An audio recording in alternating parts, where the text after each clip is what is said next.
तो बच्चों पिछली बार हम लोगों ने जो है वो सॉइल के इंट्रोडक्शन देखा था। हमने ये देखा था कि सॉइल किस तरह रॉक के डिसइंटीग्रेशन से बनती है, और रॉक हमने देखी थी 3 तरह की रॉक्स होती हैं, igneous, sedimentary and metamorphic rock. और सॉइल की डेफिनेशन में हमने देखा था कि एक इनऑर्गेनिक सॉइल होती है, एक ऑर्गेनिक सॉइल होती है। ऑर्गेनिक सॉइल यूजुअली कंस्ट्रक्शन के लिए यूज़फुल नहीं होती। इनऑर्गेनिक सॉइल 2 तरीके की होती है, या वो ट्रांसपोर्टेड होती है या रेजिडुअल सॉइल होती है। रेजिडुअल सॉइल वो सॉइल होती है जो पेरेंट रॉक के पास ही रुक जाती है, और रेजिडुअल सॉइल की और एक खूबी होती है कि अगर आप इसे सीव से छानते चले जाएं तो इसके साइज़ फर्दर डिग्रेड होने लगते हैं, छोटे होने लगते हैं। दूसरा जो है हमने ये देखा था कि जो ट्रांसपोर्टेड सॉइल है, ट्रांसपोर्टेड सॉइल जो है वो एक जगह से दूसरी जगह पे कई माध्यम से ट्रांसपोर्ट होती है, उसके हिसाब से सॉइल को क्लासीफाई किया था। सॉइल को कोहेसिव और नॉन कोहेसिव सॉइल में भी क्लासीफाई किया गया। सॉइल कोहेसिव सॉइल वो सॉइल होती है जिसमें आपस में चिपचिपापन होता है, जैसे क्ले। और नॉन कोहेसिव सॉइल या कोहेशनलेस सॉइल वो सॉइल होती है जिसके पार्टिकल्स के बीच में आपस में कोई कोहेसिव फोर्स नहीं काम करता, ग्रेविटेशनल फोर्स डोमिनेट करता है। तो कोहेशन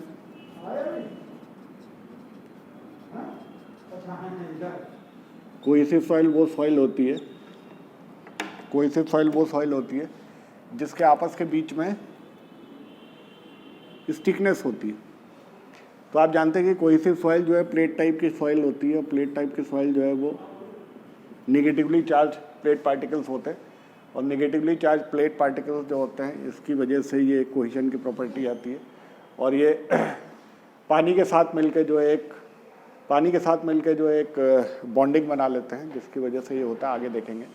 तो क्ले एक कोहेसिव सॉइल होती है, और दूसरी सॉइल होती है कोहेशनलेस सॉइल। कोहेशनलेस सॉइल, कोहेसिव फोर्स क्या होता है? जो 2 डिफरेंट मटेरियल के बीच में जो फोर्स होता है, जो सेम मटेरियल के बीच में जो फोर्स होता है, दैट इज कोहेसिव फोर्स। तो पार्टिकल के बीच में जो अट्रैक्टिव फोर्स है वो कोहेसिव फोर्स होता है। तो जैसे सैंड और ग्रेवल, इनमें आपस में अट्रैक्टिव फोर्स नहीं होता है, इसमें ग्रेविटेशनल फोर्स ज़्यादा डोमिनेंट होते हैं। तो आप ये देखेंगे कि इन दोनों पार्टिकल्स के बीच में अट्रैक्टिव फोर्स कम होता है, और यूजुअली क्या होता है, पानी जो है बीच से सीप आउट कर जाता है। तो सीप इन कर जाएगा तो पानी इधर से निकल जाता है। तो इसकी जो परमेबिलिटी होती है या पोरोसिटी होती है, या जो रंध्र होते हैं वो ज़्यादा होते हैं, जिससे पानी नीचे चला जाता है। क्ले के केस में क्ले पानी को एब्जॉर्ब कर लेती है और एक प्रॉपर्टी देती है जिसको प्लास्टिसिटी कहते हैं। इस प्लास्टिसिटी के कारण ही इसको कोहेसिव सॉइल कहते हैं। तो आगे हम पढ़ेंगे कि प्लास्टिसिटी क्या होती है और कोहेशनलेस सॉइल को कैसे क्लासीफाई करते हैं। ये जब हम क्लासिफिकेशन पढ़ेंगे तो पढ़ेंगे।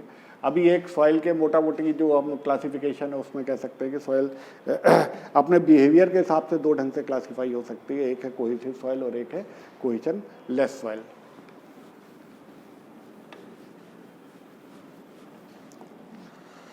अब देखिए आगे आते हैं। जो आज का पॉइंट है वो है 3 फेज सिस्टम।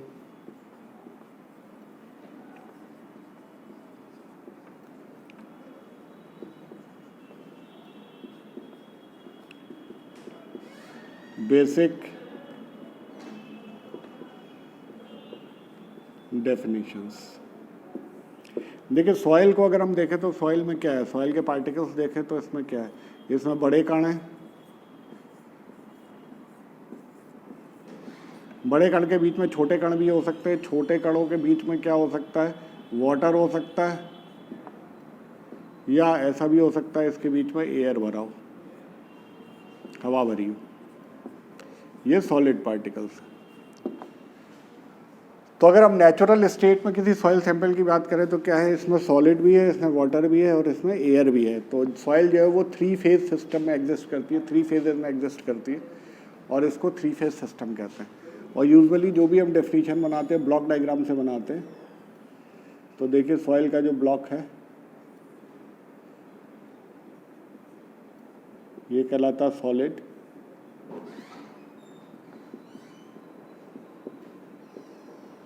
ये है वाटर और ये है एयर। तो ये 3 फेज सिस्टम कहलाता।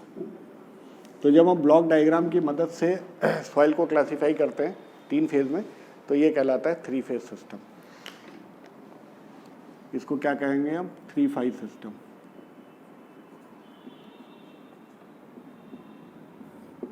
ये 3 फेज सिस्टम जो है ये कब होगा, जब आपकी पार्शियली सैचुरेटेड सॉइल होगी, आंशिक संतृप्त मृदा, पार्शियली सैचुरेटेड सॉइल।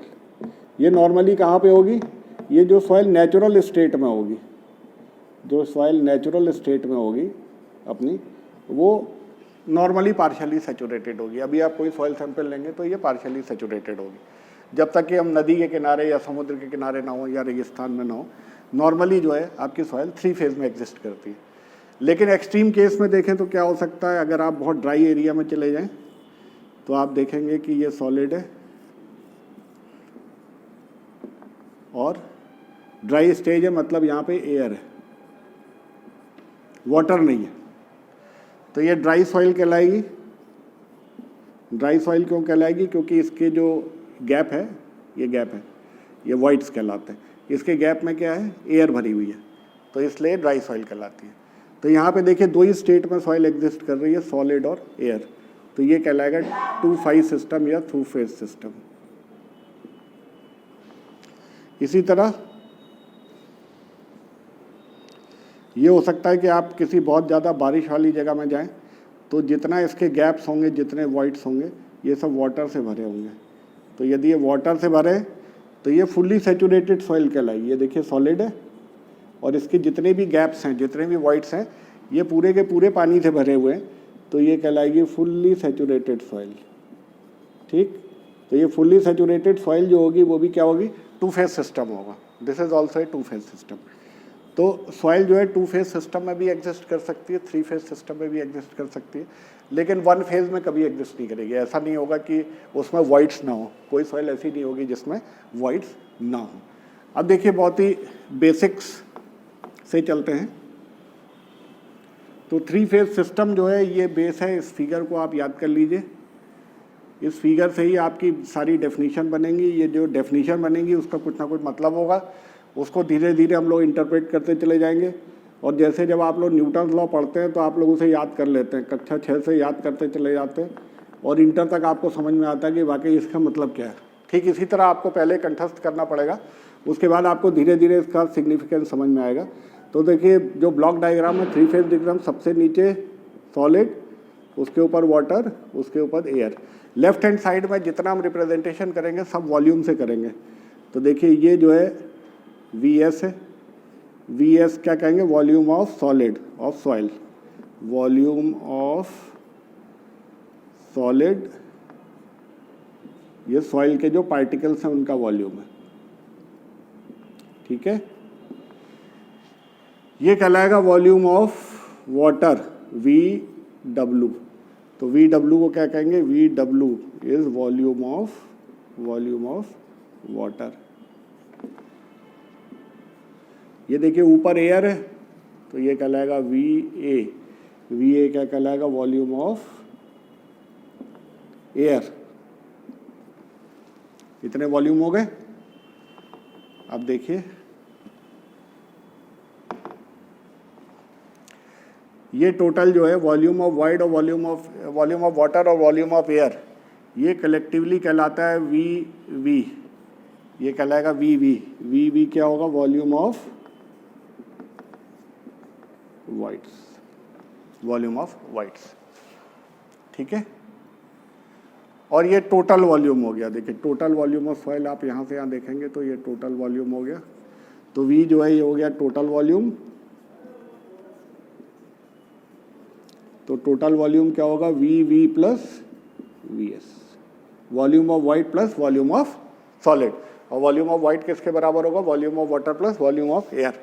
ये left hand side of matrix है जो हम रिप्रेजेंट कर रहे हैं। राइट हैंड साइड में हम सारे के सारे वेट रिप्रेजेंट करेंगे। तो ये सॉलिड का जो वेट है इसको हम कहते हैं WD, वेट ऑफ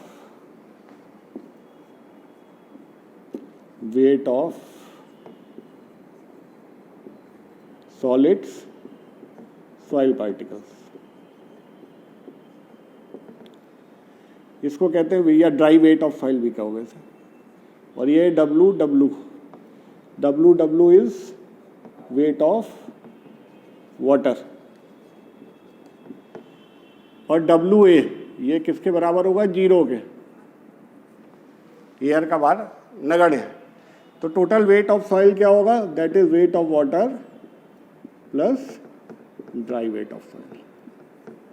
तो left hand side of the matrix सारे वेट रिप्रेजेंट करते हैं, सॉरी लेफ्ट हैंड में सारे वॉल्यूम रिप्रेजेंट करते हैं, राइट हैंड में सारे वेट को रिप्रेजेंट किया जाता है। ये 3 फेज डायग्राम होता है। इन्हीं से हमारी जो है बेसिक डेफिनेशंस निकल के आती हैं। तो देखिए volume of solid, volume of water, volume of air, ये कलेक्टिवली वॉइड्स कहलाते हैं और ये सॉइल का 3 फेज सिस्टम है। तो 3 फेज सिस्टम से देखिए, ये मिटा दे रहा हूँ, 3 फेज सिस्टम से आपको डेफिनेशन बन के आएंगी, वो डेफिनेशन डिस्कस कर लेते हैं। तो सबसे पहली डेफिनेशन आती है void ratio. Void ratio, void ratio को स्मॉल ई से डिनोट करते हैं। This is V upon V S, volume of void divided by volume of solid. कई बार परसेंटेज में रिप्रेजेंट होता है तो उसको 100 कर सकते हैं, और परसेंटेज में नहीं रिप्रेजेंट हो सकता तो कई बार इसे पॉइंट में भी रिप्रेजेंट करते हैं। ठीक है, अब देखिए एक जनरल कंसेप्ट समझिए। अगर वॉइड रेशियो किसी सॉइल का हम कह रहे हैं 0.3 और दूसरी सॉइल का हम कह रहे हैं वॉइड रेशियो 0.4 है, तो ये एक हमको आइडिया दे रही है कि इस सॉइल में वॉइड्स ज़्यादा हैं compare to solid then this soil. इस सॉइल में सॉलिड के कंपेरिजन में वॉइड्स कम हैं और इस सॉइल में सॉलिड के कंपेरिजन में वॉइड्स ज़्यादा हैं। तो एक आइडिया ये देगा कि ये थोड़ी लूज सॉइल है और ये डेंस सॉइल है। ठीक है, तो वॉइड रेशियो हमको क्या बता रहा है, looseness and denseness of the soil के बारे में बता रहा है। एक चीज और देखिए, बच्चे कई बार वो होते हैं कि वॉइड रेशियो क्या कभी 0 हो सकता है। वॉइड रेशियो कभी भी 0 नहीं हो सकता, क्योंकि किसी भी सॉइल में ये संभव नहीं कि वॉइड ना हो। उस वॉइड में पानी हो सकता है या एयर हो सकती है, लेकिन ये संभव ना है कि वॉइड रेशियो इसका वॉइड हो ही ना, वॉल्यूम ऑफ वॉइड 0।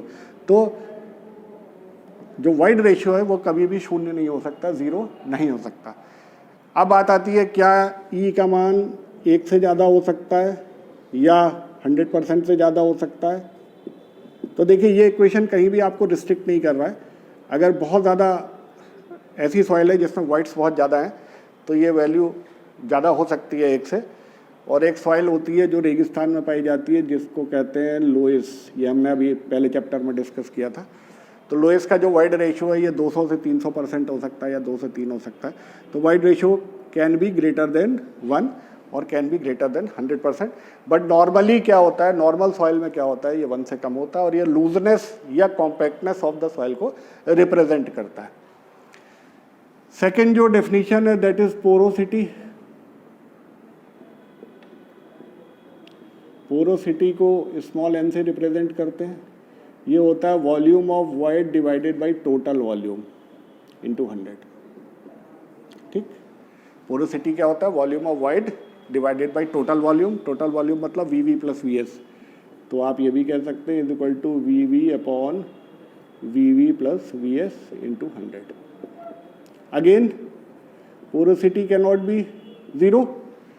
क्यों नहीं 0 हो सकती, 0 होने के लिए वॉल्यूम ऑफ वाइड 0 होगा और वॉल्यूम ऑफ वाइड सॉइल के केस में कभी भी 0 नहीं हो सकता। या उसमें हवा भरी होगी या पानी भरा होगा, बट वाइड तो होंगे ही होंगे, नो मैटर आप उसे कितना भी कॉम्पैक्ट कर लें, कितना भी कंप्रेस कर लें। अब ये कि 100% से ज़्यादा हो सकता है कि नहीं, तो 100% ज़्यादा नहीं हो सकता, इसलिए कि जैसे जैसे वी का मान बढ़ेगा टोटल वॉल्यूम भी देखिए बढ़ जाएगा। जब टोटल वॉल्यूम बढ़ जाएगा तो ये कभी भी 100 से ज़्यादा नहीं होगा। तो n जो है वो हमेशा क्या होगा, ग्रेटर देन 0 होगा और लेस देन 1 होगा या लेस देन 100% होगा। पोरोसिटी का मान जो है इसके बीच में वेरी करेगा। पोरोसिटी और वाइड रेशियो लगभग सेम चीज़ें बता रही है। देखिए पोरोसिटी जिसकी कम होगी उसका मतलब उतने उसमें टोटल वॉल्यूम क्या है, उतने ही छिद्र उसमें कम है, उतने ही गैप्स कम है और उतनी ही सॉइल वो अपने थ्रू पानी को कम पास होने देगी। जितनी ज़्यादा पोरोसिटी होगी उतनी ही सॉइल अपने थ्रू पानी को ज़्यादा पास होने देगी। अब एक रिलेशन और है जो डिस्कस करना है आज के उसमें हमें। तो देखिए 2 चीज़ें हमने देख ली। अब है रिलेशन बिटवीन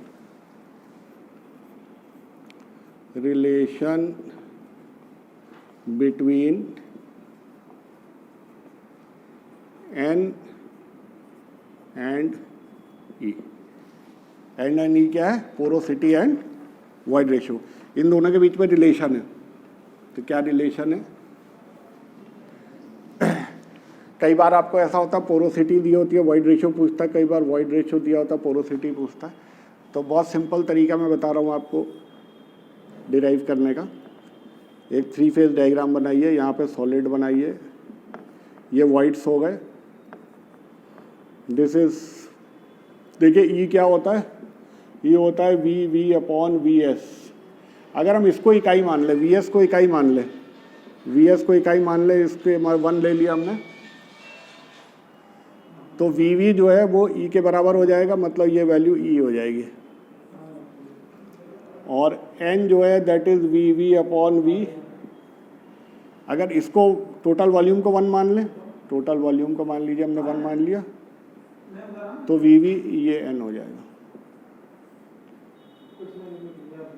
ठीक, अब देखिए हम इधर से चलेंगे और इधर कंपेयर करेंगे। तो वॉइड रेशियो को हमने लिया ई, ये बराबर V V upon V S, तो वी वी हो गया N upon V S is 1 minus N. देखिए एक फॉर्मूला बन गया, क्या किया, void ratio E is equal to V V upon V S is this 1 minus N, ये एक फॉर्मूला बन गया। दूसरा, अगर हमें पोरोसिटी निकालनी है, n is equal to, porosity क्या है, वी वी अपॉन वी, तो वी वी क्या है, e upon V is 1 plus e, ये दूसरा इक्वेशन बन गया। ठीक, तो यदि आपको वॉइड रेशियो पोरोसिटी दी हुई हो तो इस फॉर्मूले से वॉइड रेशियो निकाल सकते हैं, और अगर आपको वॉइड रेशियो दिया हुआ तो इस फॉर्मूले से आप पोरोसिटी निकाल सकते हैं। अब इन दोनों में रिलेशन देखिए, E इंटू 1 माइनस एन, देखिए E इंटू 1 माइनस एन कर दें, एन के बराबर आ जाएगा, एन की जगह लिख दे E अपॉन 1 प्लस ई, तो ये कैंसिल हो गया, ये हो गया 1 minus n is equal to 1 upon 1 plus e, ये तीसरा रिलेशन हो गया। तो कई बार आपसे ये भी प्रूफ करने को पूछ सकता है, ये भी पूछ सकता है और ये भी पूछ सकता है, या कोई न्यूमेरिकल ऐसा हो सकता है जिसमें आपको एक वैल्यू दी हो और दूसरे की वैल्यू पूछ रही हो, तो इस फॉर्मूले के हिसाब से आप निकाल सकते हैं। तो देखिए आज जो हमने डिस्कस किया इस पर्टिकुलर लेक्चर में, वो सारे के सारे 3 फेज सिस्टम में वॉल्यूम के रिलेशंस डिस्कस किए, वेट के रिलेशन नहीं डिस्कस किए, वो अगले लेक्चर में देखेंगे। आज के केस में हमने देखा कि वॉल्यूम में सॉइल जो है 3 फेज डायग्राम की मदद से किस तरह से डेफिनीशन हम बना सकते हैं, और उन डेफिनीशंस में जो है आपस में रिलेशन क्या होता है और उसका इन जनरल सेंस में मतलब क्या होता है। ये भी ज़रूरी है कि आप उसका जनरल सेंस में मतलब समझ लें। तो 3 चीज़ें डिस्कस की, वॉइड रेशियो डिस्कस किया, पोरोसिटी डिस्कस किया, और relation between void ratio and porosity discuss किया। ठीक है, अगला जो है हम नेक्स्ट जो वेट के रिलेशन है या और कुछ रिलेशनशिप जो हैं डेंसिटी है, वो हम अगले लेक्चर में डिस्कस करेंगे।